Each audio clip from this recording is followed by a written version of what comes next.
دنوں میں ایک بات پڑھ رہا تھا، قبرستان کے اندر ایک 10 سال کا بچہ بیٹھا، گلے کے اندر بستہ ڈالا، سکول کی وردی پہنی ہوئی، اور قبر پر بار بار ہاتھ مار رہا تھا اور کہہ رہا تھا ابا اٹھ، ابا اٹھ، استاد جی نے کہا ہے کل یا ابا کو لے کے آنا یا فیس لے کے آنا۔ اب بتا میں ابا کہاں سے لاؤں، فیس کہاں سے لاؤں؟ ساتھ والی قبر پر ایک بندہ بیٹھا موبائل پہ بات کر رہا تھا اور کہہ رہا تھا میں نے باپ کے قبر کے لیے پھولوں کی چادر کا آرڈر دیا تھا، ابھی تک آئی کوئی نہیں۔ وہ قبر پہ ہاتھ مار کے کہہ رہا تھا نہ ابا ہے نہ فیس ہے، ابا میرے ساتھ چل میں گھر نہیں جاؤں گا۔ یقین جانو ساتھ والی قبر پر بیٹھے والے نے سنا اور اس نے فون پر کہہ دیا پھولوں کی چادر نہیں چاہیے، پھول تو میرے پاس بیٹھا ہے۔ اس نے جیب سے پھولوں کی چادر کے پیسے نکال دیے اور نکال کے اس یتیم کے ہاتھ میں دے کے سر پہ ہاتھ پھیر دیا۔ انہوں نے کہا بیٹے ابا نہیں آئے گا، ابا نے فیس بھجوا دی ہے، جا جا کے اپنی فیس کا انتظام کر۔ جام پور میں پتہ نہیں کتنے ایسے گھر ہوں گے جن کی ماؤں نے اسکول چھڑوا دیے، جن کی ماؤں نے قرآن کی تعلیم چھڑوا دی اور کہہ دیا بیٹے گزارا نہیں ہوتا، تیری تعلیم ایک طرف ہے لیکن بہنوں کی عزت کا مسئلہ ہے۔ اللہ کی قسم اس 10 سال کے بچے سے پوچھ ابا کہاں ہے جس نے موٹر سائیکل کے تیل میں اپنے ہاتھ کالے کر رکھے ہیں؟ اس 12 سال کے بچے سے پوچھ، تیرا 12 سال کا اے سی کی ہوا سے نہیں نکلتا۔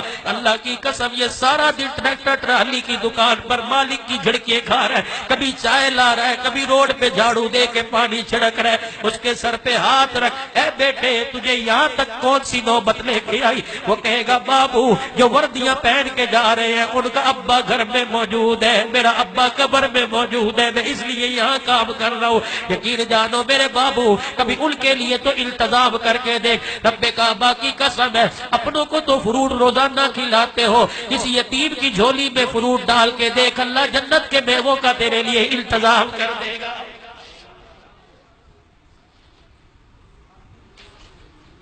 ہمارے حق مزاج بن گیا، آج جتنا ہوتا ہے اللہ کے آگے رو لو۔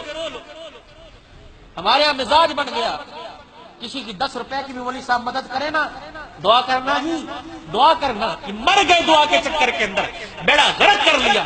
انبیاء کے بعد سن لو، علماء مجمع بیٹھا علماء کا، انبیاء علیہ السلام کے بعد جن کی دعائیں قبول ہوتی ہیں وہ ماں باپ کی دعائیں۔ لیتا ہی کوئی نہیں ان سے دعائیں، ماں باپ سے دعا لینے کا وہ لوگوں کا مزاج ہی ختم ہو گیا۔ جس کے کپڑے اترے دیکھے پیچھے لگ گئے، نمبر بھی دو اور دعائیں دو، لعنت ایسی زندگی کے اوپر۔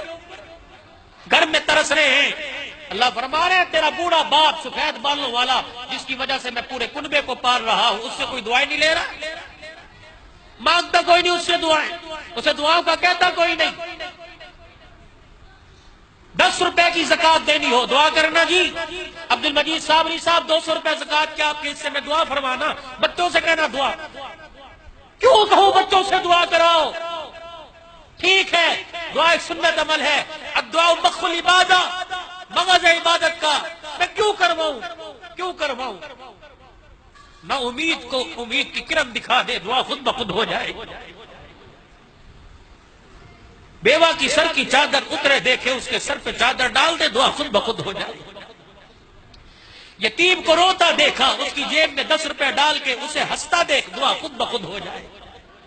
رمضان المبارک کا مہینہ آ رہا ہے، 10,000 کی کسی نے زکات دینی ہے، راشن کی تھیلیاں بنا کے اخبار میں تصویریں اور بینر لگایا جا رہا ہے، 2 دے کے افطاری کی کرا کے افطاری کا انتظام کر کے نمود نمائش زکات تقسیم ہو رہی ہے جی۔ اتنے دیر تیرا گندا مال کو پاک کرنے کے لیے اللہ نے ایک یہ تجھے ایک بہانہ دیا ہے، اس پر کیا احسان ہے؟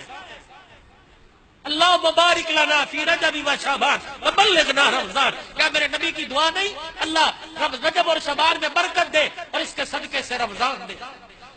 تم خوب جانتے ہو تمہارے محلے میں بیوائیں کیسے زندگی گزار رہی ہیں، تم خوب جانتے ہو سفید جوڑا پہن کے روزانہ گھر سے نکلتا ہے، اس کے ہاتھ اور دیکھ کہ اس کی کھال بھی چپک گئی ہے، تجھے اس کے چہرے سے نظر نہیں آتا، اسے 24 گھنٹے میں ایک مرتبہ بھی روٹی نہیں ملتی، تو اس کے سفید کپڑوں میں مر گیا۔ تو لوگوں سے مسئلے پوچھتے ہیں اسے زکات دوں کہ نہیں دوں، اسے لگتی ہے کہ نہیں لگتی۔ کبھی رب نے بھی تیرے سے پوچھا کہ ساری رات زنا کر کے آیا ہے، ساری رات تُو نے بدماشی کی ہے، تجھے رزق لگتا ہے کہ نہیں لگتا؟ جس نے ساری رات سجدے میں گزاری اس نے صبح اسے بھی کھلایا، اور جس نے ساری رات شراب کے اڈے پہ گزاری اس نے اسے بھی کھلایا۔ رمضان المبارک آ رہا ہے، پتہ نہیں کس کس گھر میں یتیم ہوگی۔ اللہ ابا ہوتا تو ہم بھی گوشت روزانہ پکا کے افطاری کا انتظام کرتے، اللہ یا تو دال کا انتظام کوئی نہیں۔ ان یتیموں کے گھر کے اندر، اس بیوہ کے گھر کے اندر مہینے کا راشن پہنچا۔ اللہ کی قسم دعا کے لیے تجھے مسجدوں میں کہنے کی ضرورت نہیں، تجھے شب قدر میں دعا کرنے کی ضرورت نہیں پڑے گی۔ روزانہ جب یتیم افطاری تیرے مال سے کریں گے، عرش عظیم خود بخود ہلے گا، دعائیں خود بخود ہونے لگ جائیں گی۔ چپکے سے راشن کی تھیلی لے کے بیوہ کے دروازے پہ رکھ اور دروازہ بجا دے اور وہاں سے نکل آ، تاکہ یتیم تجھے دیکھ کر روزانہ تجھے سلام نہ کرے۔ لکھ دے اور دے آ، دروازہ کھلے گا، تھیلا پڑا دیکھے گا، اے اللہ کون دیکھ؟ اللہ فرمائے کہ میرے بندوں میں سے دے گیا، اے اللہ جس نے مجھے دیا اس کی نسلوں کی رزق کا انتظام کر دے۔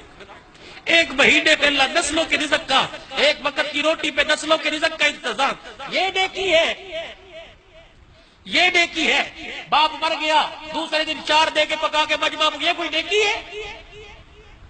یہ نیکی نہیں ہے۔ ٹھیک ہے یہ نیکی ہوگی اپنی جگہ، باپ مر گیا، پتہ نہیں اس علاقوں میں کتنے علاقے ایسے ہیں جہاں اتنے بچے پانی کا مٹکا اٹھا کے 2 میل مٹکا بھرنے جاتے ہیں۔ وہ موٹر لگوا، وہ کنواں کھدوا دے، پھر تجھے دعا کی کہنے کی ضرورت نہیں پڑے گی۔ گرمی کے موسم میں پانی گلاس، یہ پانی اندر جائے گا، اتڑیاں ٹھرے گی، عرش عظیم سے خود ہدایت کے فیصلے ہو جائیں گے۔ عید کا دن ہے، آئے گا، کسی یتیم کو کپڑے بنوا دینا، کسی مدرسے کے طالب علم کو کپڑے بنوا دینا، بیوہ بہن کے گھر کو آباد کر دینا۔ اس لوگوں کو شرم ہی نہیں آتی۔ بیوہ بہن کو کہتے ہیں یہ زکوٰۃ کے پیسے رکھ لے، تو یہ زکوٰۃ کے علاوہ بیوہ بہن کو اور پیسے دینے آتے ہی نہیں۔ یتیم بھانجے گھر میں آئے، تو نے اپنے بیٹوں کے سامنے سے فروٹ اٹھا کے چھپا لیا، یتیم نے نہیں دیکھا، اللہ نے تو تیری حرکت کو دیکھا ہے۔ کرتے ہو کہ نہیں کرتے؟ کرتے۔ تمہاری بیویاں نہیں بولتی، تم بولتے۔ جب بہن گھر میں آتی میں پھر منہ اٹھا کے آ گئی،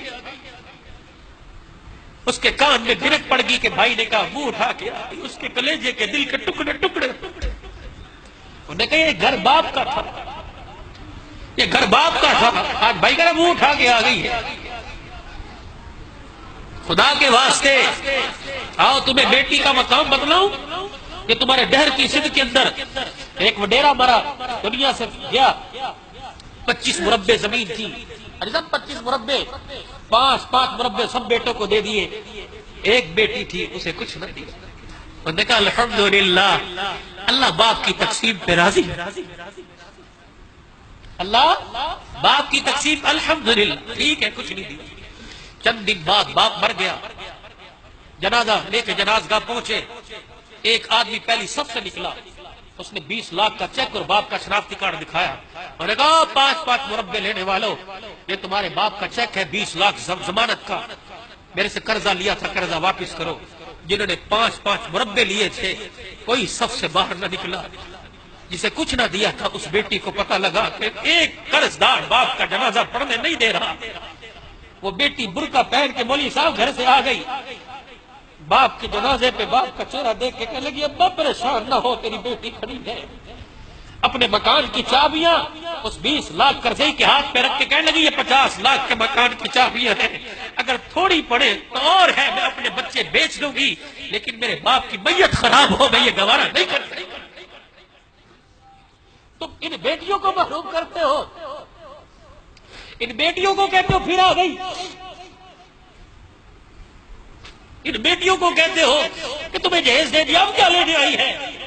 اور تجھے کیا پتا اسے سسرال جاتے اتنی خوشی نہیں ہوتی جتنے بھائی کے گھر آتے خوشی ہوتی ہے۔ تو نے کبھی بہن سے پوچھا کہ تو دعاؤں میں کیا مانگتی ہے؟ وہ کہتی ہے بابو جب ہاتھ اٹھاتی ہوں مجھے بھائی کے علاوہ کوئی نظر آتا ہی نہیں، میں کہتی ہوں اللہ ویر کی خیر ہو۔ تو نے بھی کبھی بہن کی خیر مانگی؟